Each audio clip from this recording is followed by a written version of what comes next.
Okay,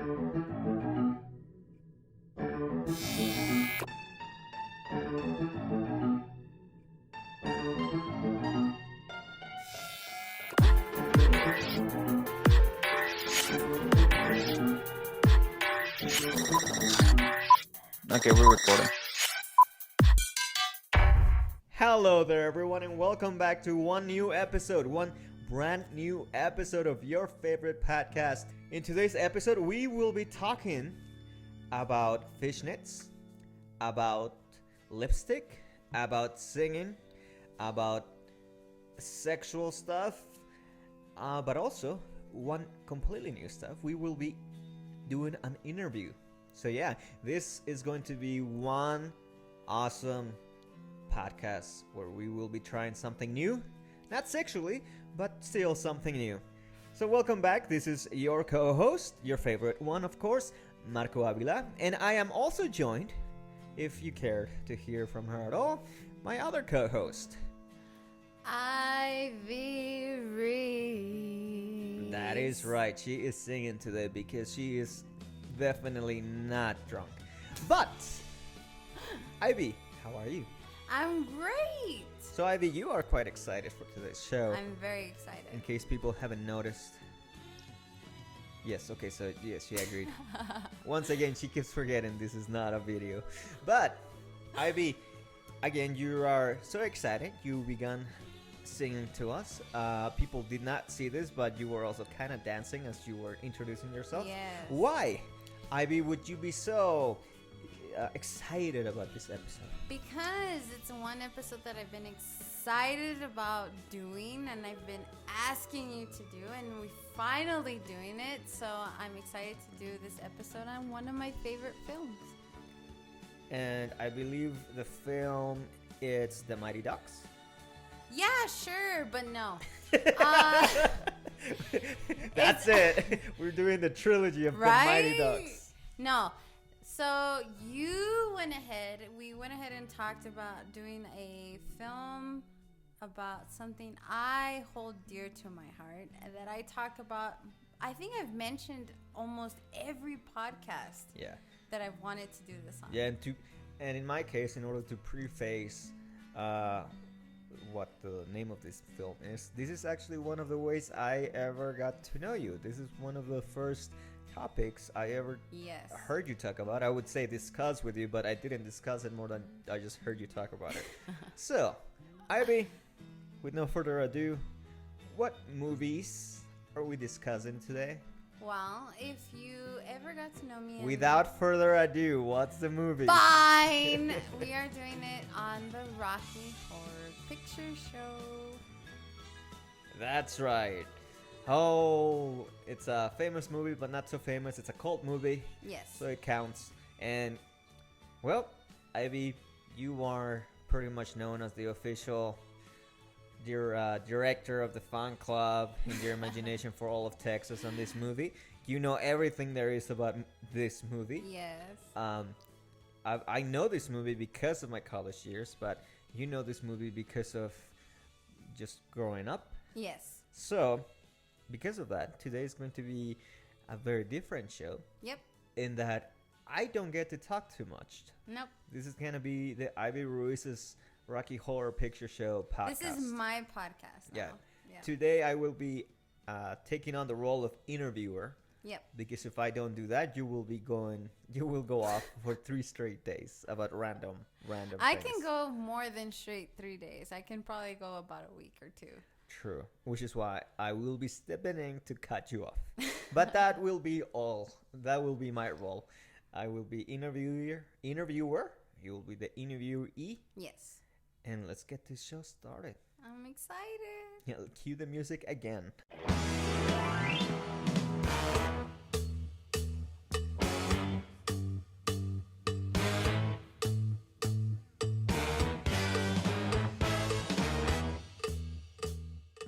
Let's start with the first film. Well, actually, let's talk about the fact that we saw 3 different films. Yes.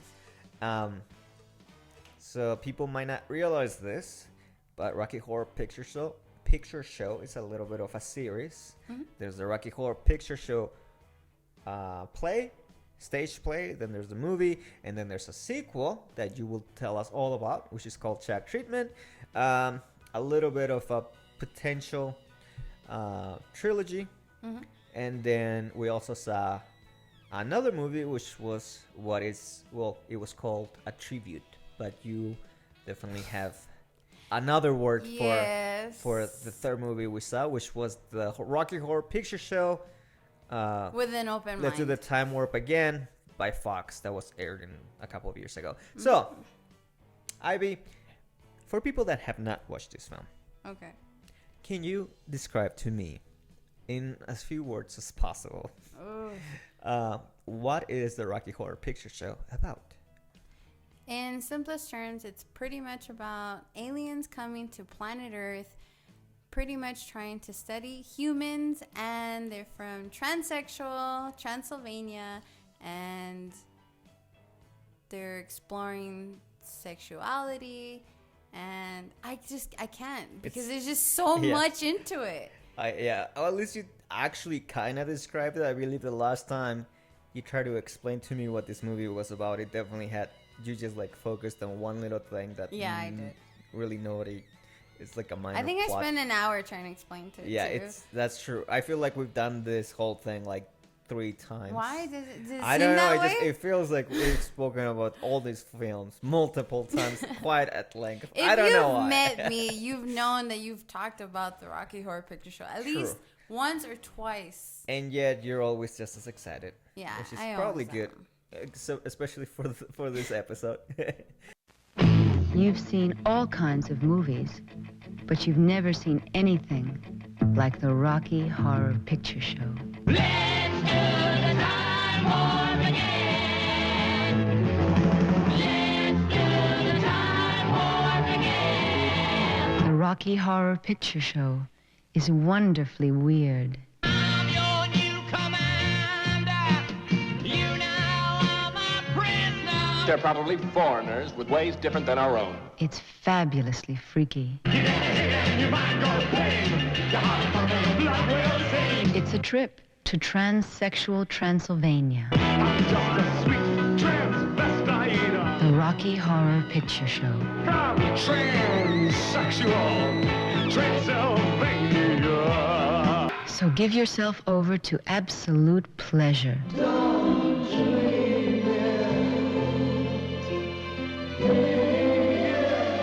See the Rocky Horror Picture Show. Let's do the time warp again.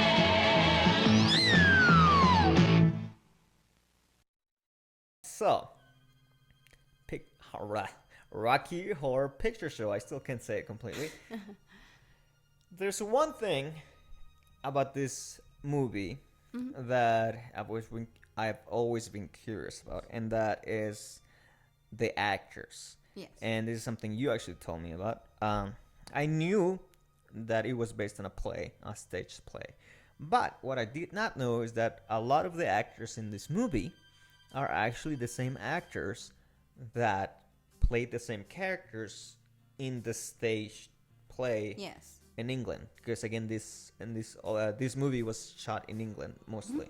So, yeah, what do you know about that? So basically, this film was released in 1975, and it was based off of a or pretty much a stage play from Richard O'Brien. So when they wanted to make it into a movie, they shot it pretty much with the intention of making it, I guess, extravagant. And a lot of it had to do with, portraying it with American actors. So that's where, like, Barry, what's his name? Susan Sarandon. Susan Sarandon. That's the only one. The guy that plays Brad. All these American actors came into play to play. But the other ones weren't Americans. The other characters were. A lot English. of these people, especially the ones that you see in this film, they're UK actors. They're people that actually played these characters in the stage performance.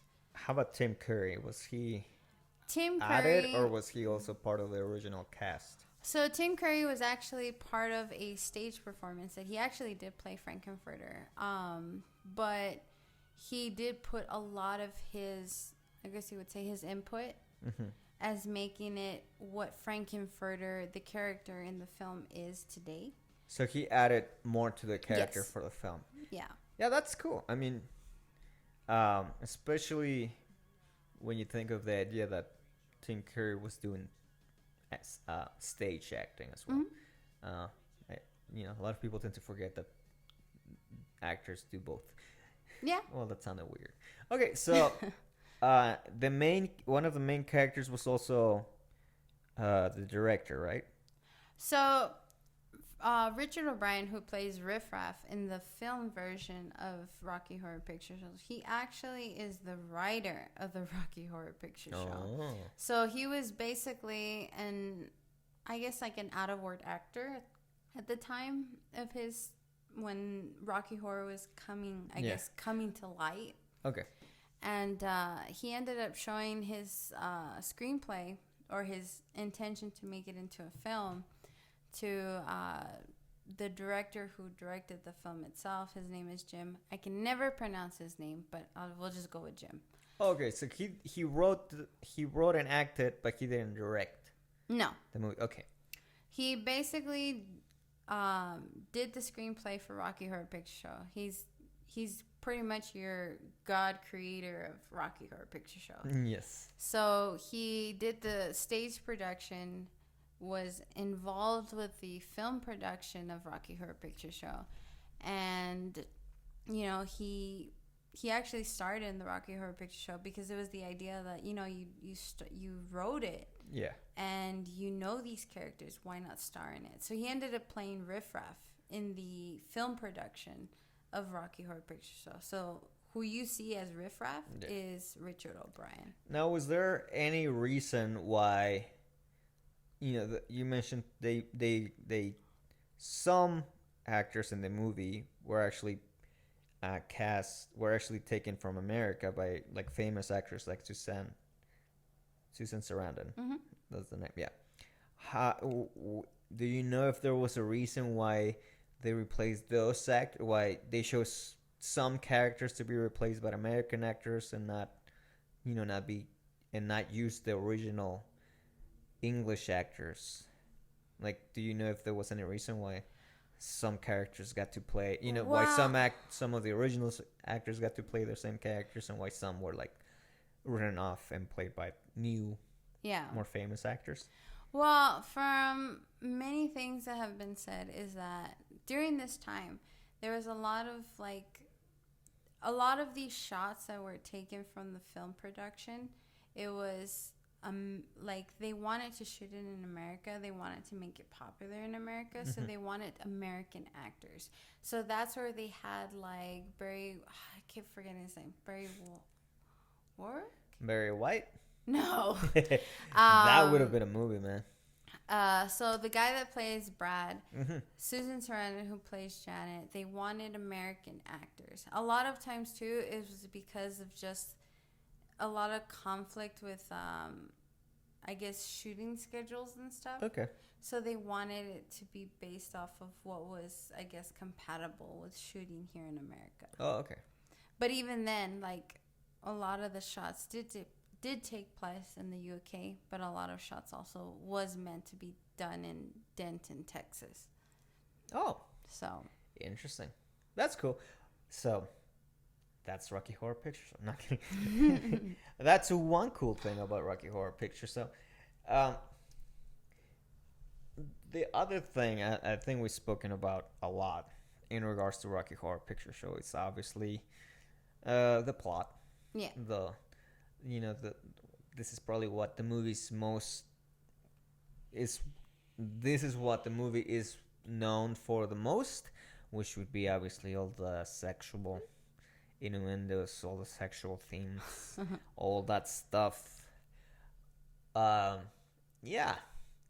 What do you think about that? Was that something that was very popular at the beginning, or did that not really work out for audiences? Is that the reason why you're obsessed with this movie?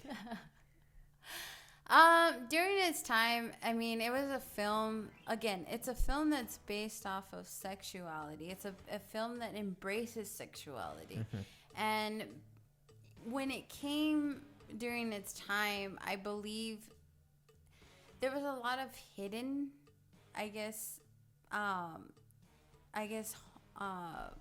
could I say, like, Innuendos? yeah, a lot of innuendos. Like, it was just one of those films that you were it's kind of racy. But Yes. I think that's what makes this film popular, because it was a film based off of, like, embracing sexuality and embracing what, be who you are and be proud of who you are. Okay. And for me, like, personally, I think that's why I appealed so much to the film. Yes. Like, granted, I wasn't born in 1975, but when I was able to... But you were pretty close. I was... No. When this Couple of film, years I guess, shy. came to light in my life Yes. during my decade, I mean, I'll be honest, like, I didn't see it that way. In fact, I didn't even know what the film was about. I was just attracted to the pictures. So how what I old were saw. you when you first saw this? When I saw this film, I was 5. I Wow, was 5 years old. You remember watching this film at Yes. 5? Wow. Yes. I I don't- saw a lot of films that I probably shouldn't have Well, watched when it's I was not 5. that you saw them. I'm more surprised that at 5 years old you would remember, because I don't remember much before 7 or 8, and even then. I think, well, that's the thing. Like, films. Then again, this might just be a bigger issue with me, apparently. I don't know. Films to me have always been a big part of my life, and I Okay. want to thank my mom for that. My mom has shown me millions of millions of films that have shaped who I am, or have given me, I guess, some kind of feeling.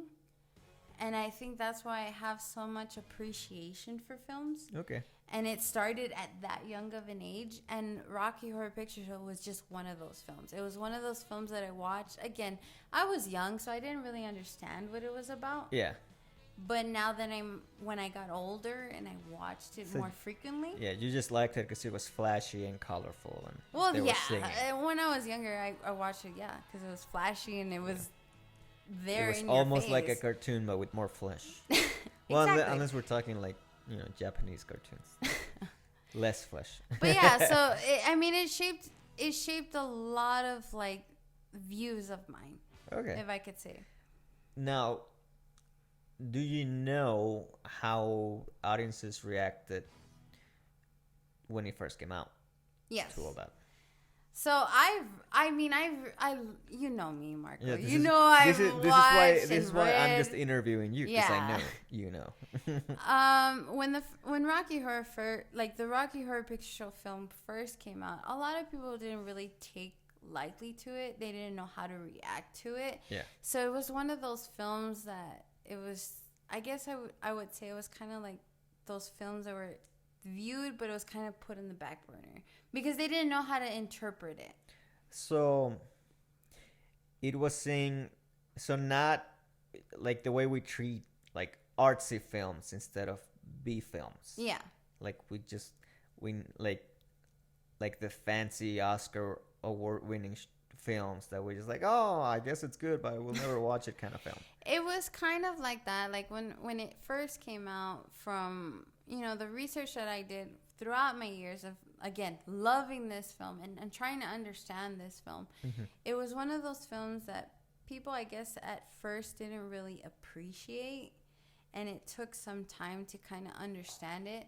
But again, when it first came out, people were like, okay, Rocky Horror Picture Show is just, another kind of out there kind of film. But it took... It was the 70s, right? So Yeah. it was probably it probably came out along with all the sexploitation films, I guess. I guess it wasn't unusual to have very sexualized No, it films in the 70s. wasn't. But I think the intention was to make it more of a popular film, like a film that was... I guess the intention was for it to be a very popular film. And it wasn't. At first, it wasn't. So sexual sexploitation films were Yeah. like slasher films, and and they it wanted was, this to be more of a mainstream film. Is that what you're saying? Yeah. Okay. And it wasn't until, I guess, when the film was perceived as not as popular, I guess they didn't really advertise it at the beginning to be like, oh, okay, like this film is going to be popular. We got to like expose it. It wasn't like that. As soon as it wasn't, I guess, as popular as it was intended to be, they didn't expose it as much. It took really college kids, theater college kids. Later on, you mean? Yeah, later on, to really embrace what the film was about. Kind of take that film and kind of showcase it to people for what it meant to them. Okay. And these are college kids trying to show you, like, you know, this is a film that came out. It wasn't really populated as it was supposed to be. Well, that's why it became popular with college kids. Yeah. Oh my God, have you ever seen this? It's so avant-garde. It's so underground. No one else likes it, so it's cool. Okay, wow. I would kind of perceive it that way, yeah. That just made me realize we're definitely not college kids anymore because we're making fun of college kids. Oh, God, that just made me feel old.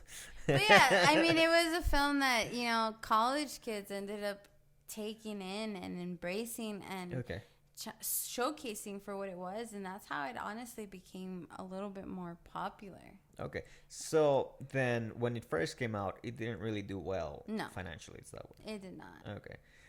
So now that we're talking about the college kids and how it became more popular later on, obviously the reason why this movie is well known but not well known is because it's considered more to be a cult film. Yes. It's not really it's not, you know, Batman. You know, it's a certain niche of people know about it, but the niche of people that know about it know it all too well, like you right there, Ivy.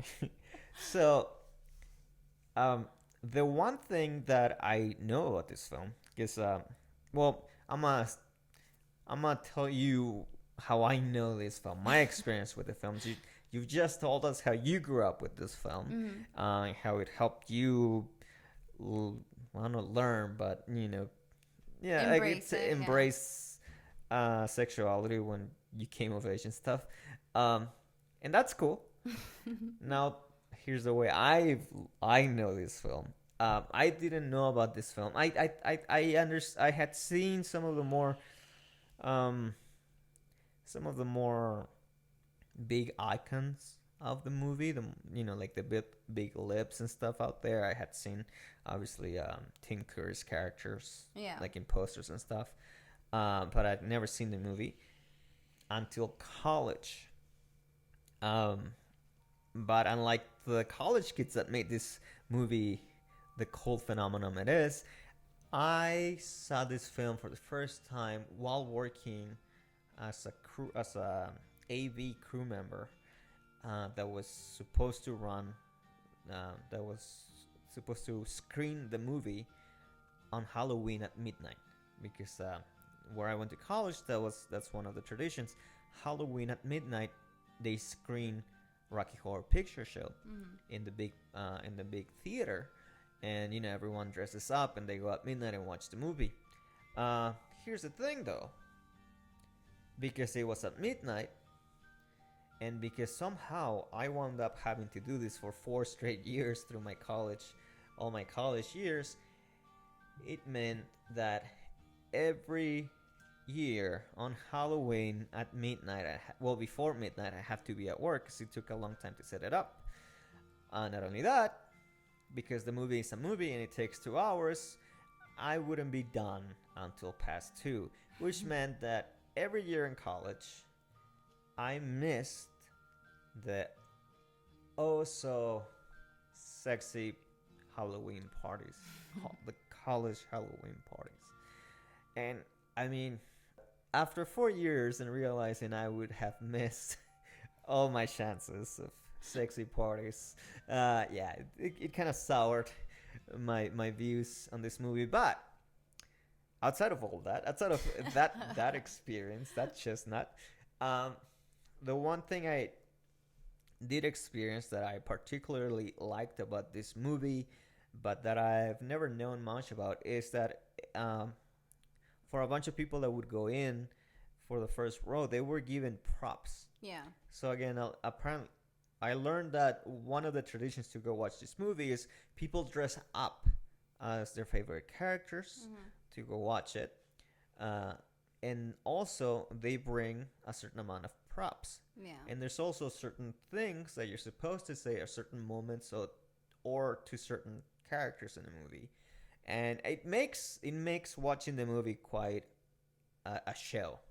It makes it a lot more interesting because people start throwing stuff to the screen or start yelling stuff halfway in the movie.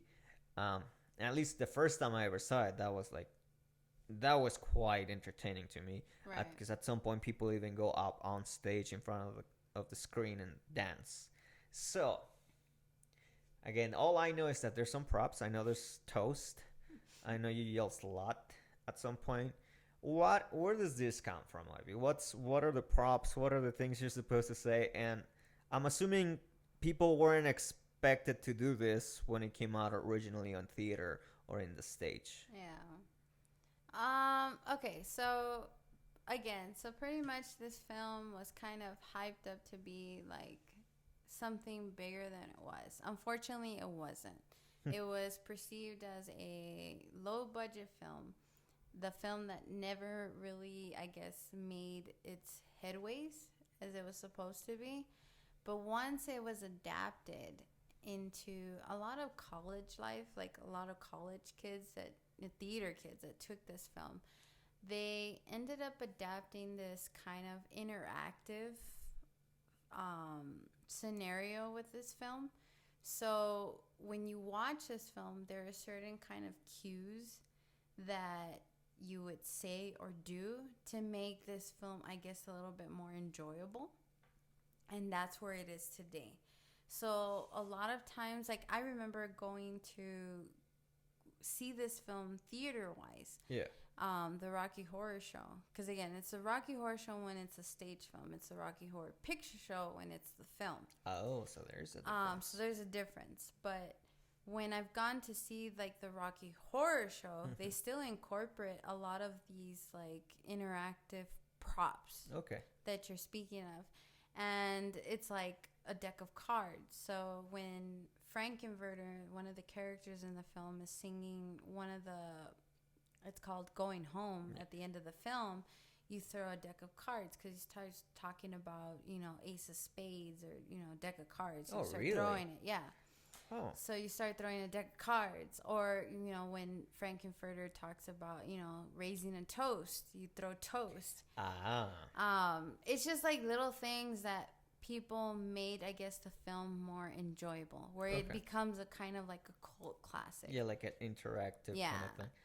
And it just kind of adapted throughout the years. Like it didn't just evolve overnight. Like people ended up incorporating a lot of these interactive plots into the film where it is today. Yeah. Like I want to say maybe 2-3 years ago with a friend of mine, where we went to a stage production of the Rocky Horror Show, and we were actually given the props. Yes. We were given the props. Yeah, that's how it worked when I did it.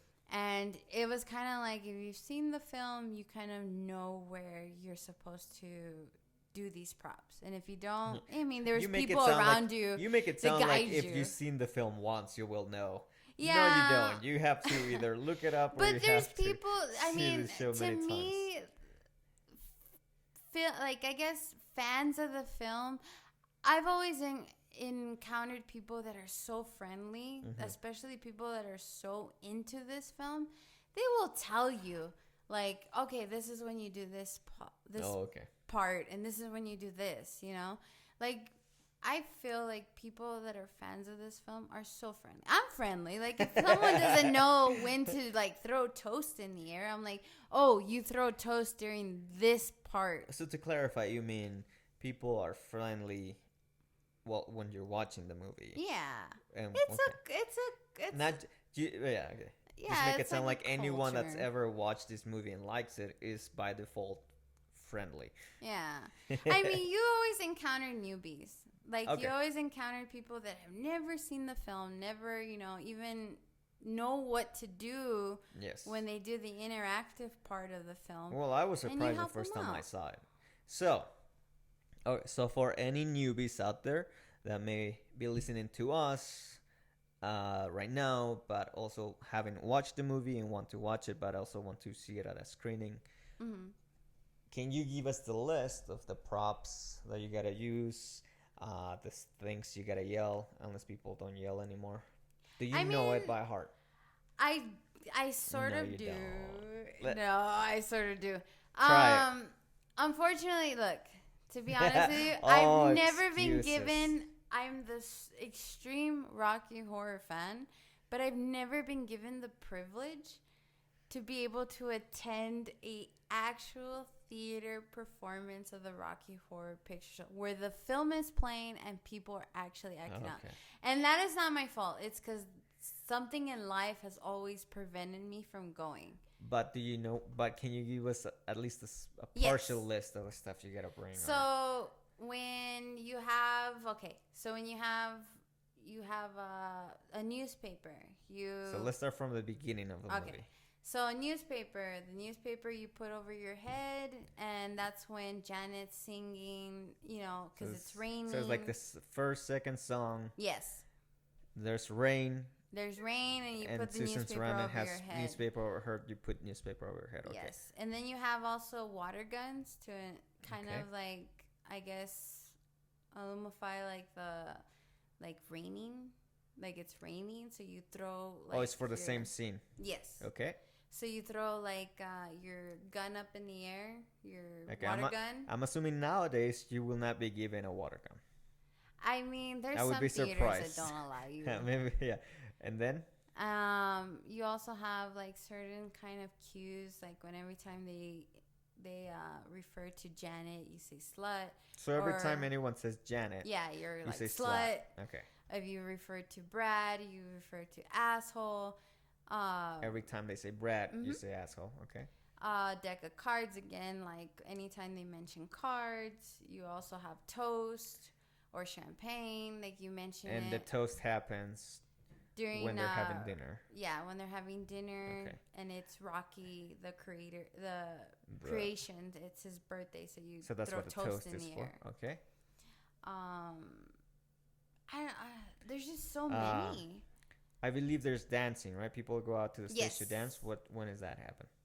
Well, that's the thing. Like when you're Or playing that the just film, happens yeah, at any time they desire to go up on stage. yeah. There's actually certain, like there's particular screenings where you have the film playing in the background. Yes. So you'll have the screen of the film playing, and there's actually people that dress up as their favorite characters, Mhm. and they'll go up on stage and they'll perform these Okay, songs. so it doesn't have to happen, and it's not a specific song. No. It's just whatever. It's just whatever your heart desires. Whichever part they know You for. go up there and you just Whichever sing part your these heart people out. have rehearsed, they will Yeah. go up. Okay, I believe when I was in college, they would go up and dance the time warp, Oh, that was and me. they would try to get dance everyone. time warp in my bedroom. They would try to get everyone in the audience as well to follow along, to not follow along, to dance along, what the time warp is. Yeah. Because I guess it's like the Macarena. The Macarena of Well, there's, like- 1975. Well, like there's specific moves, and so everyone just does the moves. Yeah. So, but yeah, I know that's what you were trying to do at some point until I reminded you that this is an audio podcast. I know. But yeah, okay, so far so good. You're doing good. How's the interview? No, I'm kidding. That's that. There's one thing I learned from you not too long ago. Well, actually, when we watched all these movies together, and that is the fact that there's two different versions Yeah. of the Rocky Horror Picture Show. There's a UK version and an American version. The American version apparently being shorter, like having some stuff taken out of it. So, what are the difference? What's up with these two different divergent versions of the movie? So basically, it's the same film. That's what it is. In the end of all of it, it's the same film. One of them they have UK English and accents, English. and the other one they have cowboy accents. However, the English version, it pretty much, it excludes two particular songs in the film. And these are two songs that I mean, nowadays when you get the DVD version of the Rocky Horror, which is the 25th anniversary or the 45th anniversary, you'll see these songs. But before, you never got these particular two songs, and a lot of it had to do with the fact that, you know, timing of the film, whether it fit within the film. They just excluded it from the US version. And what were the songs? The songs was Superhero, and the other one was I can't name it off the top of my head, but it was a particular song that was sang by Frankenfurter and Brad in the film when he makes love to all of them, and it comes out during that time frame. Okay. But it had a lot to do with timing and whether it fit within the U.S. version. Because honestly, the way I perceive U.S. films, it's a lot of fast pace. Okay. And they try to kind of exclude a lot of things just to slow it down. Yeah, to slow it.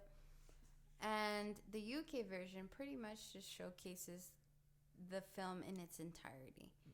And you can see those if you have like the 25th anniversary, especially if you have the 45th anniversary.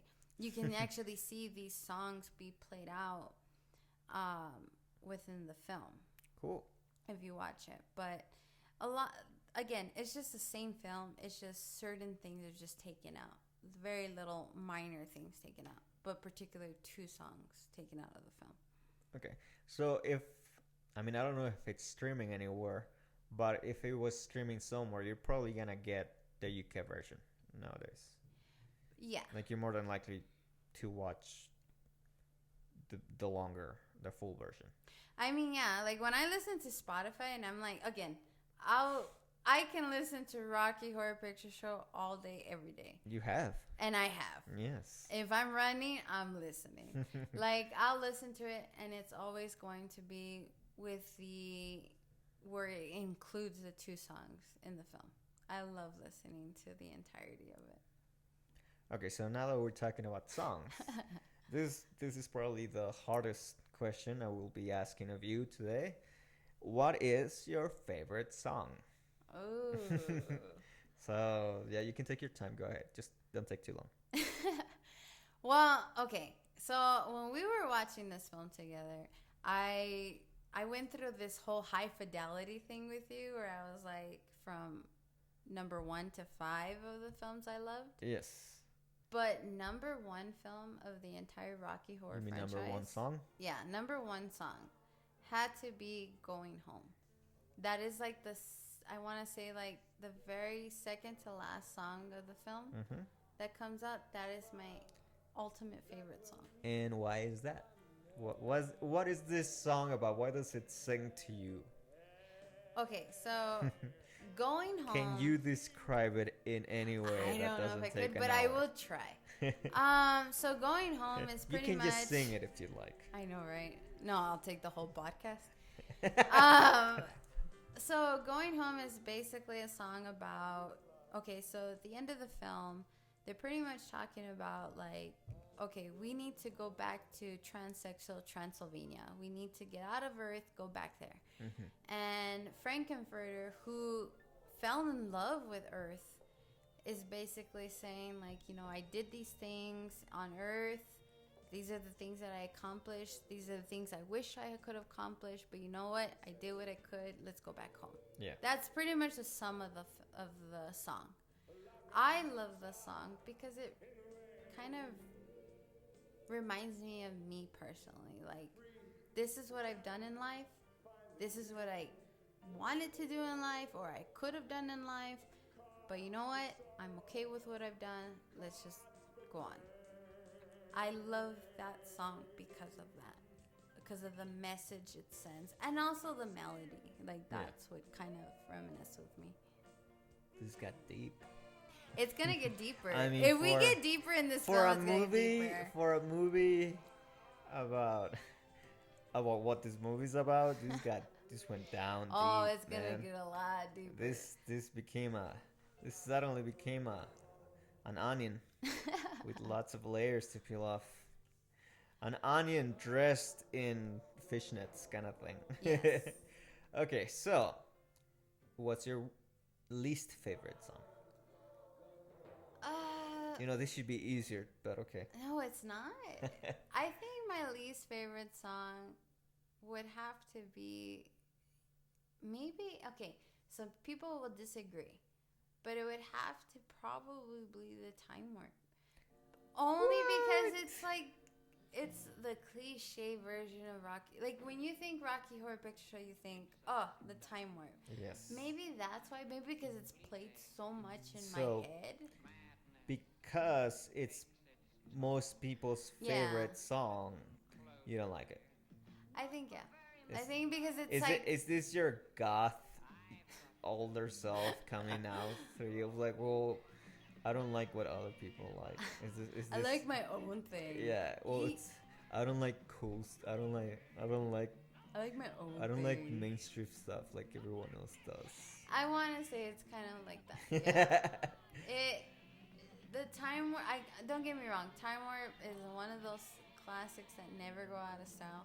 But again, it is the one song that defines Rocky Horror, because that's what people reminisce with Rocky Horror. And I think that maybe that's why it's kind of like killed for me. So it's played out in your Yeah, it's like overplayed for me.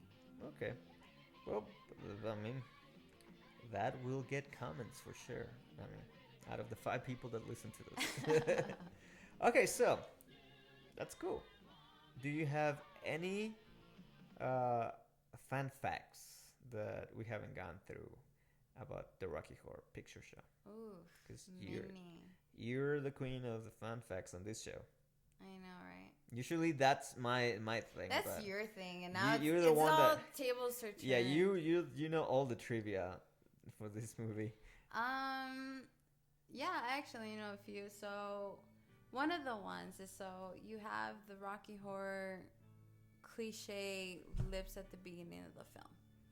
So, a lot of people perceive those lips, like when you see those lips. The famous red lips in Yeah. the back. You've seen, black- I wear a black ton background. of Rocky Horror Picture Yeah, Show I think lips. everyone's seen the poster at least. Yeah. That's when they think of Rocky Horror Picture What Show. they people think of those don't lips. know about those lips, especially film-wise.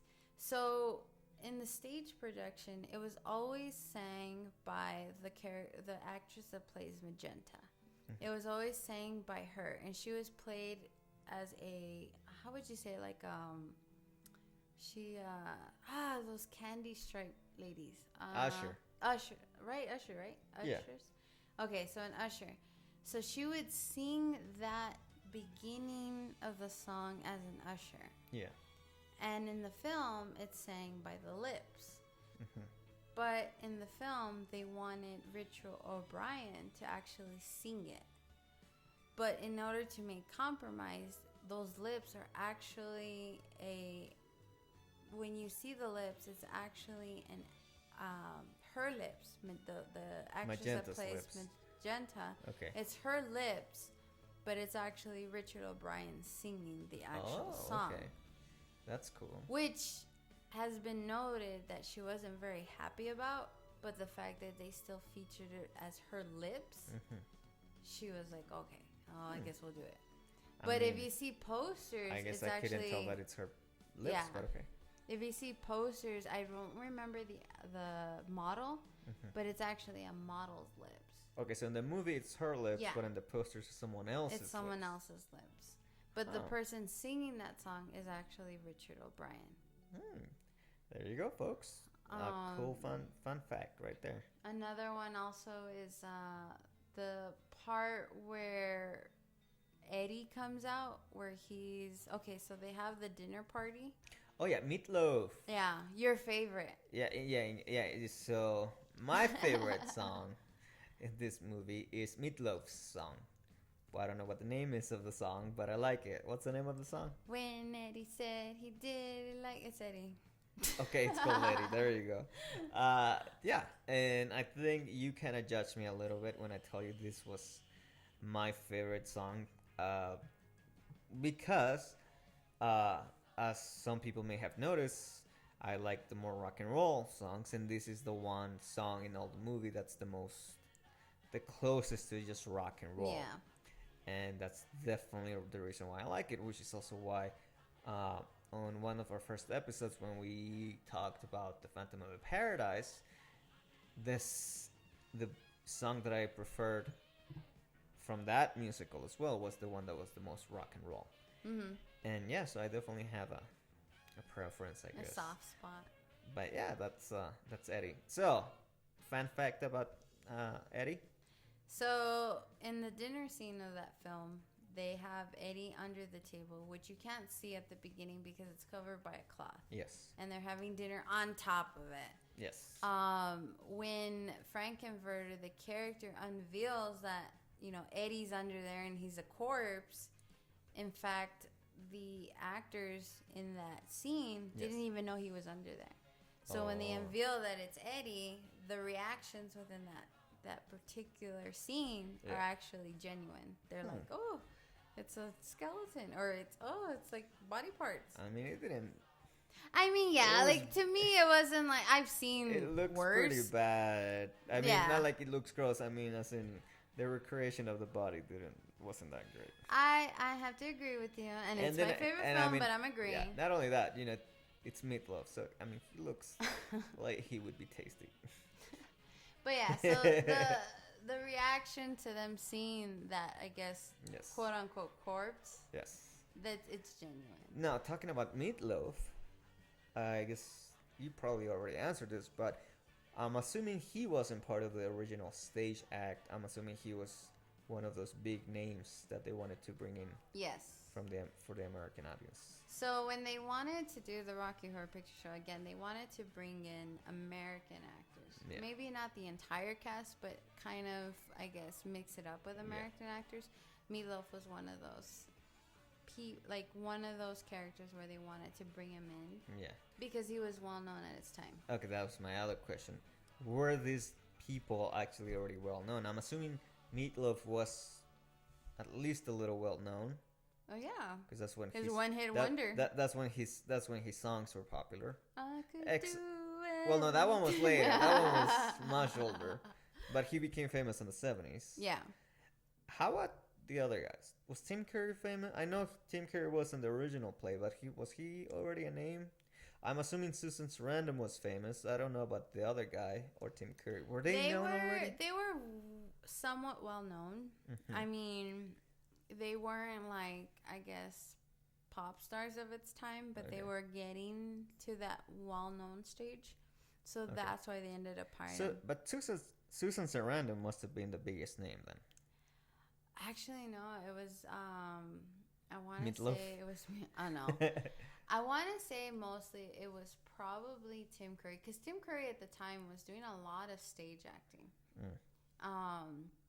He was doing a lot of stage acting, and he had actually done a performance of Frankenfurter, which actually landed him the part of the actual But film what I'm version. saying, at least in America, I'm assuming Susan Sarandon was the bigger name for people that had never seen, for first timers for the movie. I don't know, for me, like, Tim Curry.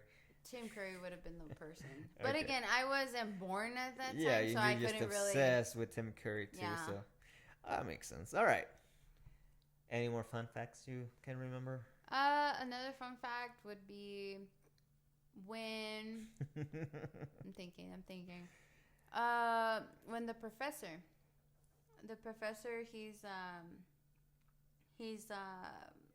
he enters the castle, and Frankenfurter's like, bring him to the laboratory. Yeah. And they magnetically bring him to the laboratory. Well, there's two fun facts to that. So one of them is that in the stage performance, before, I mean, you can just exit and enter through stage to the side. Yeah. But it's a film.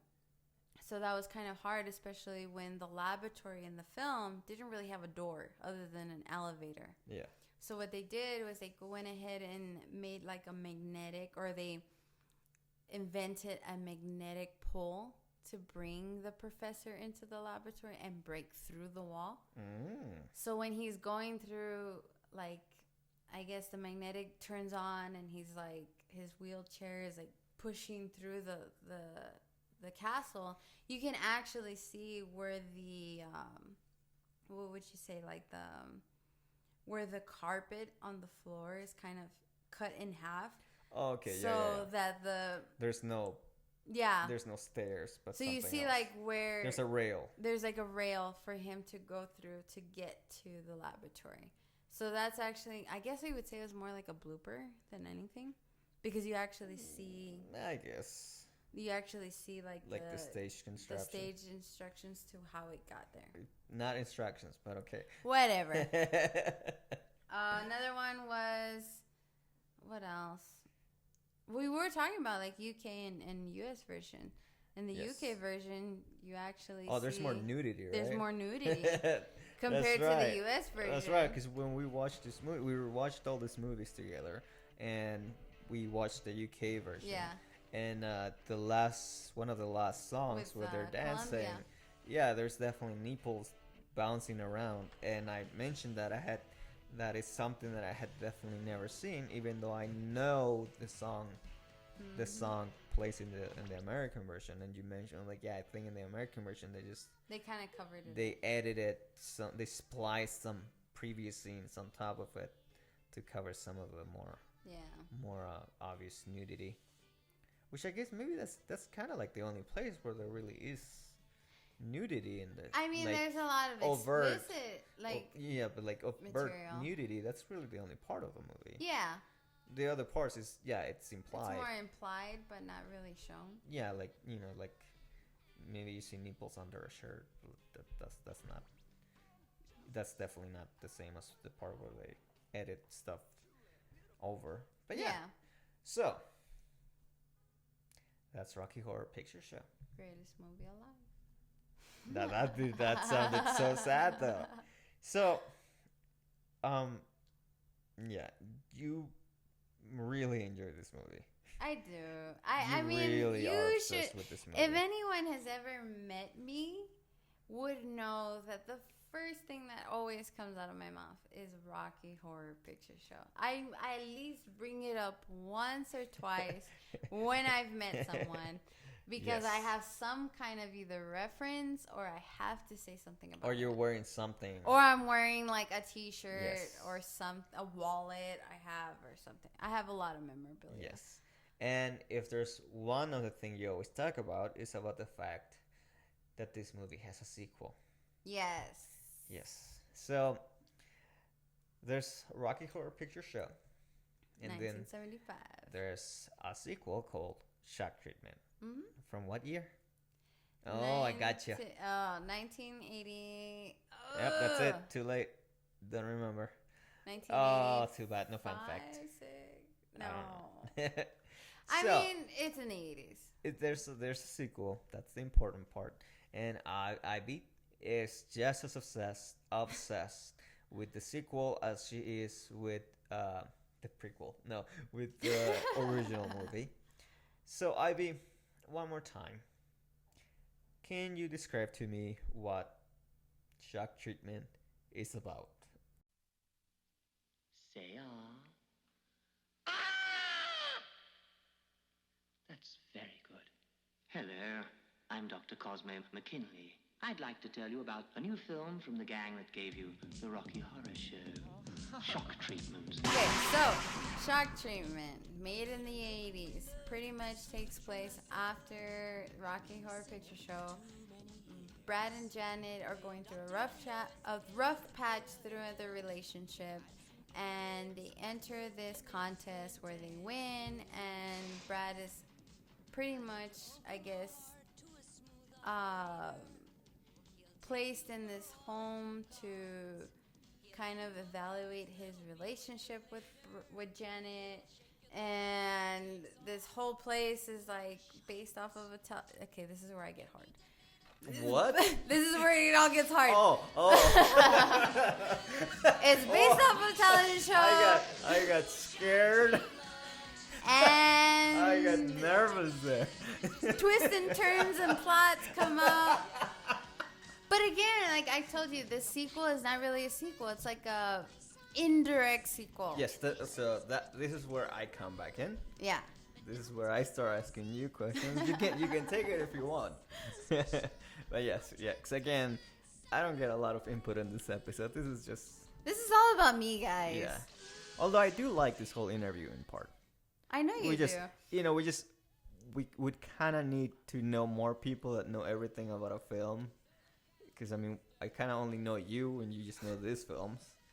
You could ask me random questions about, I don't know, there's got to be some random film I know a lot about. That's kind of it. Okay. Back to this interview. Ivy. Let's sit down and have a drink and Have a chat. No more drinks. So, this movie, I watched it with you for Yeah. the first time. I had never seen it, and it makes no sense. Yeah.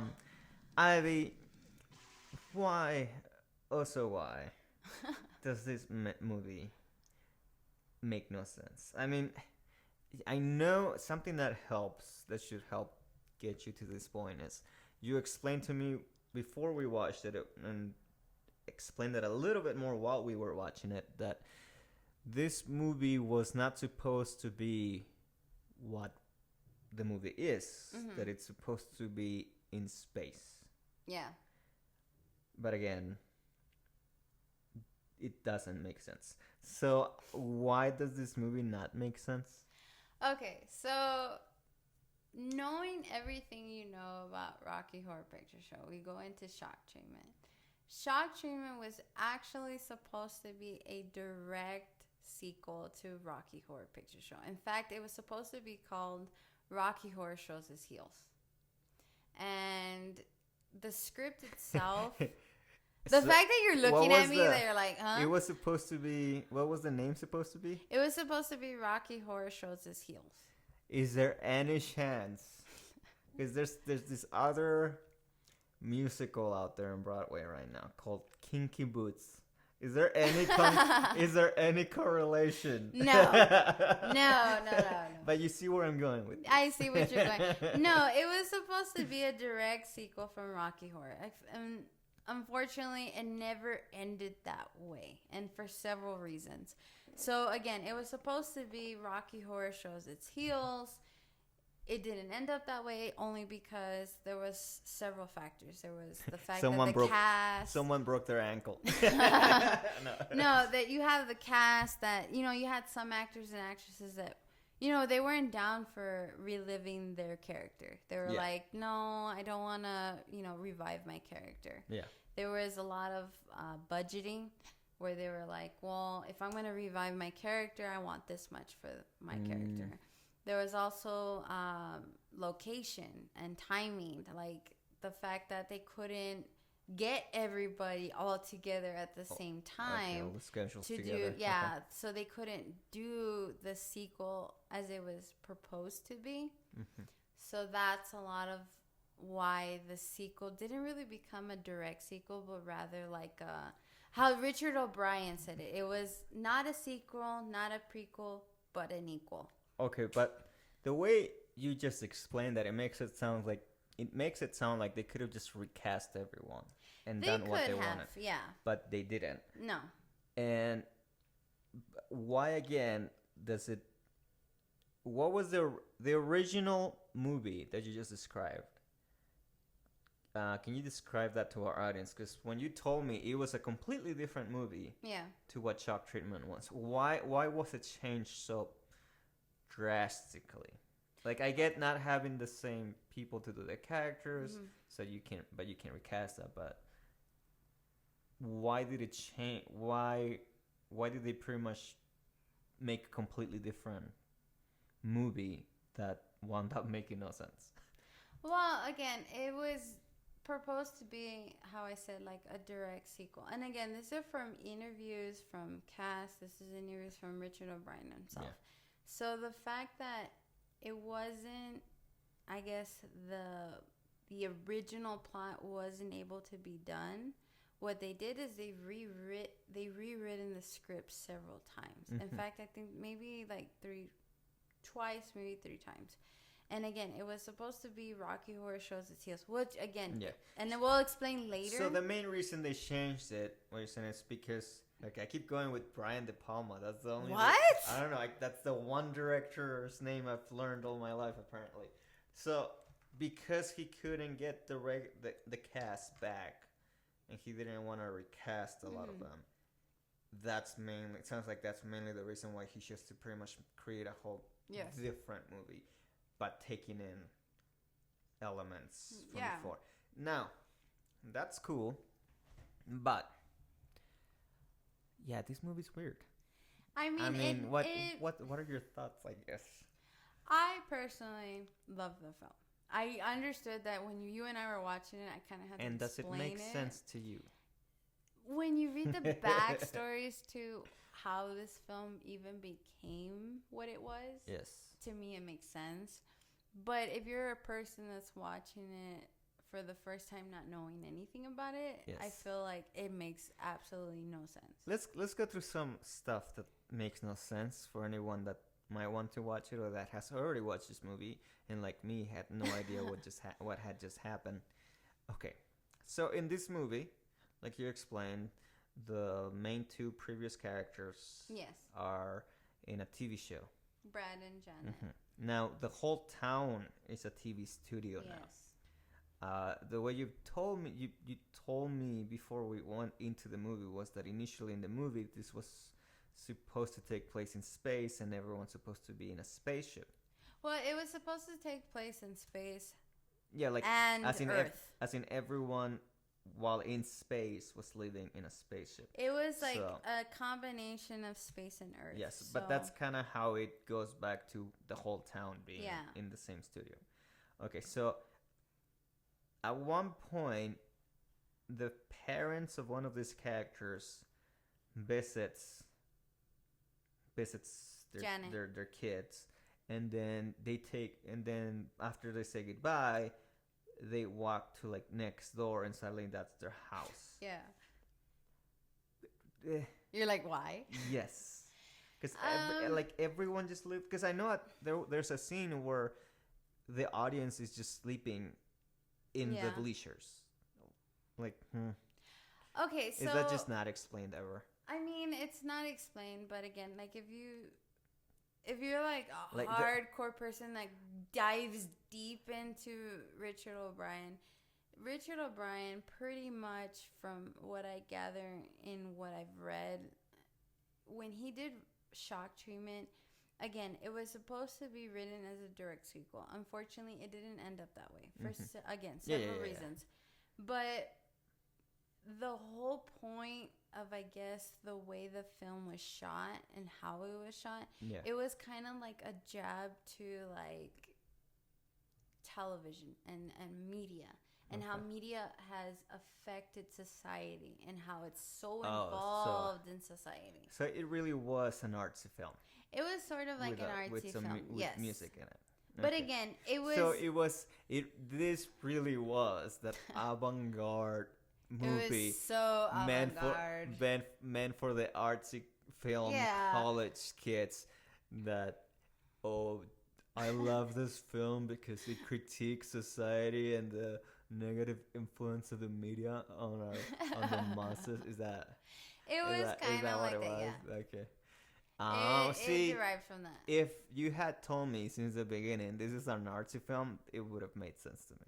Really, Marco? Well, because no artsy film has ever made sense to me. So but at least I would have known to expect, not to understand it. I would have known that there's a lot of themes going on in them that I will never know. I don't know. It's like an abstract piece of art. You have to know the artist to know what they meant. Like, duh. No, I mean, I like the film. Again, like, even if I didn't even know the backstory to how this film even became Shock Treatment, I actually enjoyed it. And I told you, I was like, I love the music. Yes. I love the way that it was somewhat, I guess, envisioned to be. Yes. Do I think it was the greatest vision? No. Yes. But I do enjoy it. And I do enjoy watching it. I can actually watch it and enjoy what it is for what it is. I mean, it's a flashy film for sure. It had good music, and you know it did. You know, the music to me, some of it was okay. I think I wasn't too impressed by it because there were a number of songs that began with the bass, with the same rhythm, or at least with the same like kind of bass melody. I don't know if that's the right term. That you hear from the Time Warp. Yeah. So like Time Warp has that beat, that beat underneath it when it starts, and that same beat happens in like 2-3 of the songs in Shock Treatment. And so every time, and so again, every time the song it starts with that same beat. And so every time I would hear it, I just assumed they were about to play Time Warp. And then, but obviously they didn't play that song. They just went into a different song, but it had that same beat. Yeah. And I think because of that, I just felt like they just kind of like took the easy way out and was like, oh, we're just gonna riff off of our most famous song from the previous movie, and we'll just, the people will like it. People like this song the other time. Might as well use that. I don't know, cause use that as our base for every single song. I don't know, because I've told you before, like, I can actually listen to the soundtrack of Shock Treatment and think of it as its own. Like, I listen to, and you know this, I mean, like, I listen to a lot of these. Yeah, I mean, because to me, it's like listening to, what was the song with Bowie and Queen? Under Pressure. Yeah. But then if you listen to Ice Ice Baby, you know how it starts the same way. But it's dun dun dun dun dun dun. Yeah, but that's what it sounded to me like. That's what it sound. There's a number of songs that sound like that to me. I was like, eh. As soon as I hear that, I feel like they were just trying to be lazy. Yeah. I was like, eh. But also, I think there's also the fact that there's no real rock and roll song in this movie. So there's one. Yeah, but even that one didn't really get to me. It did to me. But yeah. Again, you're obsessed with with these movies. Okay. You've grown obsessed. Yeah. There's an issue with you. I get it. Okay, so Shock Treatment. It's weird. You love it. What's your favorite song? Okay, so sorry. Let me rephrase that. Shock Treatment. Weird. It's weird. You're weird. You love it. What's your favorite song? Okay, so when it comes down to Shock Treatment, I think I have to say that my favorite song there's two actually. And it took me some time to think about this. There's two. The one song that is my favorite is probably Lullaby. Lullaby being because I think it's one of those tracks in the film where you can listen to it and you forget. And we've talked about this, I guess, throughout all our episodes. Mm-hmm. It's one of those songs where you can listen to it and you forget it's part of a film. Okay, yeah, it's its own thing. It's like kind of its own thing. So I can listen to that song and reminisce like my own experiences to it. This got deep again. It did. I'm going to get deep this entire time. Let's go into this. What is the song about and why do you relate to it? So Lullaby is pretty much, I mean, it's going to sound stupid when I say what it's about, but it's about going to sleep. But I guess like some of the lyrics, it's just, I guess there's like certain things in the lyrics that kind of reminisce of me. I can't explain it. But okay, what lyrics? I mean, maybe you just like to sleep a lot. That's enough. That I would understand that. One of them is like, I feel the heat from your skin and the stubble on your chin, and you're no good. You're no good. Yeah, I don't know where this is going. going. And the hurt on your hands, and everybody understands you're no good. It just reminds me of like, I'm not a perfect person. Oh, okay. Well, okay. Does that make sense? Like. Yeah. I just thought you were gonna say it reminds me of cuddling. Oh God, no! Okay. It just that song just reminds me like you're not perfect. You're not. So like loving your body. Pretty much, like body love who you are. You're not positivity. perfect. You're a bad person. Embrace it. I have to say, yeah, you definitely get a lot of. You definitely find a lot of meaning in this. Have found sad? a lot of meaning in this. No, I don't. I'm not saying it's bad, but I mean, you've definitely pondered these movies and these lyrics, obviously for a lot I do. more time than I ever have any movie. I mean, I can go deeper as to what all these films generally mean to me, but like that song just makes me feel. Again, I'm going deep. Like the other song. Feel like. No, I can't. I don't remember how it goes. I feel like a woman. I was gonna. Are you talking about? I was going to sing it. I completely forgot. Feel like a woman. I completely forgot how the song actually goes. That's why I stopped. It wasn't that I got embarrassed. No, lullaby makes me feel like, you know what, you're not perfect. Yeah. That's generally what that song is about, and that's what that song makes me feel. Another one, again, I don't think it makes me feel personal, but it just, you just so like it? catchy. Okay. See, that's usually how it works with my favorite songs.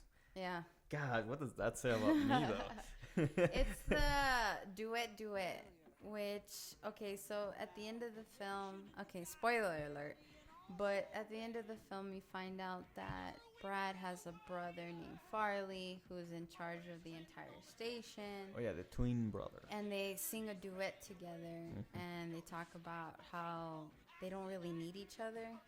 I guess to sum it up, they're like, I don't need you, you don't need me. It's okay if you die. Literally what the lyrics are. Okay. But I like that song because it's catchy, and I don't know, it's just something I can sing. You're a loser. That's good enough. Abomination to the... I don't know. I like it. But that's another song I like. All right. Actually, the one I do remember, I'm not saying it's the one I love. The one song I do remember is the Little Black Dress. Is that what it's called? Little Black Dress. Yeah. Ever since I was a little boy, dressing up was how it's been. My greatest joy. Oh, yeah. Little Black Dress. At least this is gonna save me time from editing those songs. I know, I can sing all these songs. If you guys want me to, I'll do a separate podcast. That will be the bonus episode. You just singing all the songs, and then just in case they call us and tell us this copyright infringement, we can just delete the bonus the bonus episode. No, but I told you I have this little, really small playlist in my YouTube. Yeah. It's all related. It's songs that I like that are not great songs, but are catchy, and they're all about clothing. You showed me. Yeah. Number one in that list, it's Nothing Suits Me Like a Suit by Neil Patrick Harris and How I Met Your Mother. Then one that you have to listen to the song because the title is definitely more about a car than there is, and that is Song About a Truck, which is a country song. And then in number 3, I had to add Little Black Dress. It's about a black It's a dress. catchy song. Yeah, it's also catchy. But yeah, it's that playlist is growing as we speak. Yeah. It's a good song. It's one of Oh, those yeah. songs Yeah, you that guys- I like too. You guys should listen. I'll try to put the playlist on our YouTube or something, and you guys should listen or put on the show notes. Nothing Suits Me Like a Suit. It's Nothing But a Truck, which talks about a red sundress and a little black dress. How about Marco's playlist and name every song that has to Yeah, do with clothing? just add it. He will listen to it, guys. Yeah. I listen to it while I watch. Damn, what's the show about fashion designers? Which one? Oh, the one on. Okay. I don't think it exists anymore. Does it? I I- haven't watched cable television. It was a in long while. time ago. Yeah. Okay, so yes, that was our interview with Ivey Ruiz, our resident expert and fan club director, pretty much the whole state of Texas for Rocky Horror Picture Show and Rocky Horror Picture Show the sequel, Shock Treatment. God, I still Indirect cannot sequel. quite say Rocky Horror Picture Show. It's not a sequel. It's not a prequel. It's an equal. True. Now, we're still not done though, because just like you were saying, Ivy, there's a huge backstory behind the sequel, Yeah. and there's pretty much a whole there was a whole complete concept of what the writer wanted to do for the sequel, which then later became a potential third movie. Yeah. And there's a whole concept of that, but we're not gonna talk about that today. Also, I got all excited. I was like, what? also because we also saw a third movie, which you have lots and lots and lots and lots of opinions about. Yes, and do. We just don't have time. We can't name all my opinions. We don't have time to talk about the potential third movie, all the backstory behind that, and your, shall we say, opinions about the movie that we saw, which was Fox's tribute, as the website states, Fox's tribute, Rocky Horror Picture Show, Let's Do the Time Warp Again, that was aired, I believe, in 2017, which has one of my favorite actresses, if you're listening to this, Victoria Justice. Victoria, reach out, please, and girl. Which also has one of your favorite actors, which is Tim Curry. Yes. But obviously he was not. He was in a prime. He was not. He didn't reprise his role for this version. Although, in case you didn't know, who did Frankenfurter? That's not the name of the character, huh? Levine. What is it, like the one that played Laverne Cox. Laverne Cox. What's the name of the character? Frankenfurter. Okay, there you go. Okay, I just said it weird. Cool. Okay, so that was part 1. If you would like to listen to what Ivy has thought about her first time watching the tribute of Rocky Horror Picture Show with Victoria Justice, and if you want to know everything else there is to know a bit about these movies, especially the potential third movie, and everything else that there might be about a fun fact that Ivy did not remember this time, please join us back on part 2 of our Rocky Horror Picture Show Or just special. Call me. Email yes. me. Again, she is an expert in this. But that is it for this part 1. So we shall say goodbye. Maybe leave you with a nice rendition of Ivy's favorite song from Rocky Horror Picture Show. Go ahead, Ivy. Take it away. I'm going home.